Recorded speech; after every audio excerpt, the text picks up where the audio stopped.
Hello and welcome to The Hero Spouse.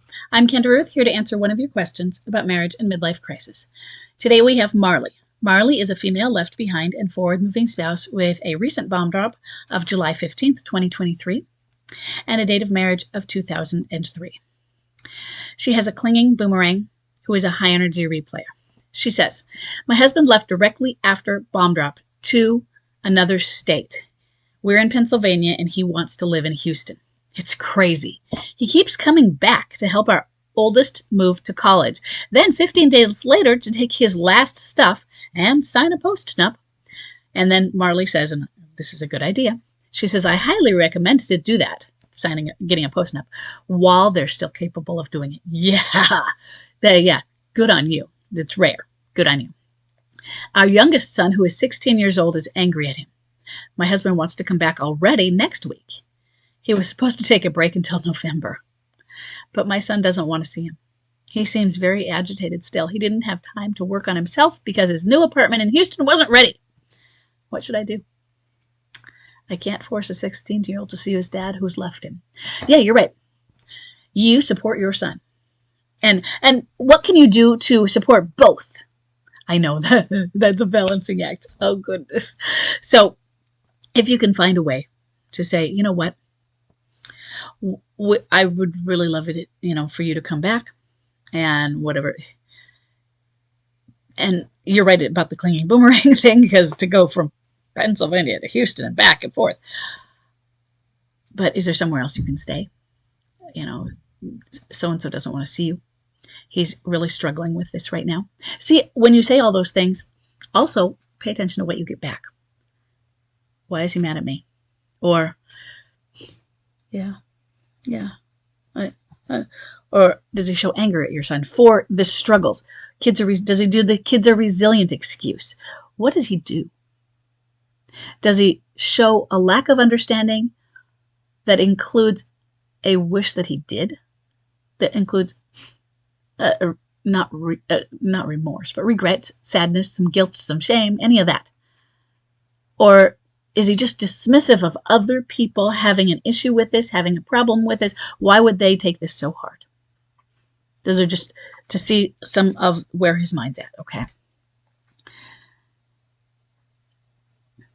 Now, he made an excuse about he didn't have time to work on himself because his new apartment is ready. Oh, well, so I like that he says he's going to work on himself in his new apartment, and I can't tell you, it wouldn't be fair for me to tell you that's just not going to happen, because sure, but if he's in a midlife crisis, one of the key things that makes it a crisis is they are lacking in insight, lacking in introspection. It's just pure navel gazing, which when you think about it, it seems like, well, I'm introspecting, I'm looking inward, but it's to the point of self-centeredness, not in being balanced by being at the center, because we are each at the center of our universe in that sense, and having a balance, but being centered at the self to the point that other people don't matter, and only focused so much on you that you don't care, you dismiss, and you lack an awareness of their feelings. So there comes a block where he may be blocked with empathy. And what that means is he might not be able to read the room. And think about this. We think of the lack of empathy at the higher levels where they just don't care. But let's look at the lower levels, because there are different stages that you can go through, or levels of empathy, to have the whole breadth. When we say, such as narcissists don't have empathy, what we mean really is they don't care. But they are highly skilled often at the first pieces you need to get to the care part too, that will help you with that. They can read the room often. They are great at sales and marketing and manipulating. They can walk in and say, I know how to get that person to say yes. I know how to manipulate these situations because I can see how strongly somebody wants this, or where the aversion is. So they can read that, and then they use it for evil. Now think about your MLCer. Empathy gets blocked. they might not be able to sense the emotions of others. That's where empathy is. And if they can't sense it, they don't even know how to use it in the higher levels. And then they have to block it because they are feeling so much guilt. That the compassion levels of empathy. That takes away from what they need to do their own self-work. So that's just explaining some of it. And I don't know what your kids can understand. They are at older ages. But I wouldn't blame them if they're like, Mom, I'm 16. I don't give a F what Dad's going through. I need this. And he's right. And it doesn't matter because midlife crisis is still going to take over Dad. It's kind of like Dad has a brain tumor, and no matter how much we want him to be normal, the brain tumor's in control. But also for your 16-year-old, no matter how much we want, he's going to be 16 and he has certain needs that 16-year-olds need. And the same thing with your son, who is, I'm assuming, about 18 and just left for college. They have needs. You get to focus on them and you protect them, but you hold on to your compassion. You hold on to your empathy. What you should do, if there's a way to have your husband come home, that's, home to Pennsylvania, not home to the house, then go ahead, do it. But other than that, very kindly, softly, gently explain to him, honey, sometimes you can still use the endearments. I'm really sorry. I know you want to come home, and I miss you too. But right now, and I'm going to use your son's name as Will. Will is struggling. And he just needs some space. And when you come back and then go away again, it resets him back to the previous levels. And he's being re-traumatized and re-traumatized. And he doesn't have the skills to handle this. And so what he needs is he needs more space between times for your visits, unless you are coming home and not leaving again.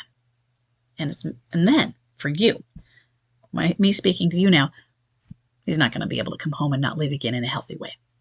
I'm not saying they don't come home and stay for long periods, but if he were to return now, it wouldn't work. I would love it if he wouldn't go so far away, so he were still local. But it wouldn't work. So in other words, let's say you tell him, unless you're coming home to stay, it's like, okay, I'll change my mind. I'll come home. And then he stays for 6 months and he's gone again. He's gone for 6 months and your son is re-traumatized again. So your sons need something stable. And he's not able to provide that right now, and you have to figure out how to provide it for them. And if you want to be a stander, and I love the idea of being a stander. It's great for the kids if they can see their parents heal through things. If they can see boundaries set, and still later that we can still forgive and come through this, that we just don't have to dump everything.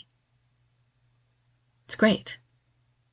It's also great for the kids that they see you being strong. You set up a post-nup. And if it does end up in divorce, that you are going to be strong and survive. What's great for the kids is that they see that you can heal through this and you are there for them while not giving up on him. Even if you don't get back together and you say, but not giving up on him, and that he's their father and you are going to remain cordial and encourage that relationship while also doing what your kids need, supporting them. It's like, I want to encourage you to love your dad. And I know right now it's a little hard. And I know that when you see him right now, it hurts a little too much. So what we need to do is work on getting ready and preparing us for when we are seeing him and then taking another break again. And I'm here for you in that. So I don't want them to feel scared like you're going to force them on him, but that you are going to encourage the relationship and that it's not a betrayal to you for them to have a relationship. Okay?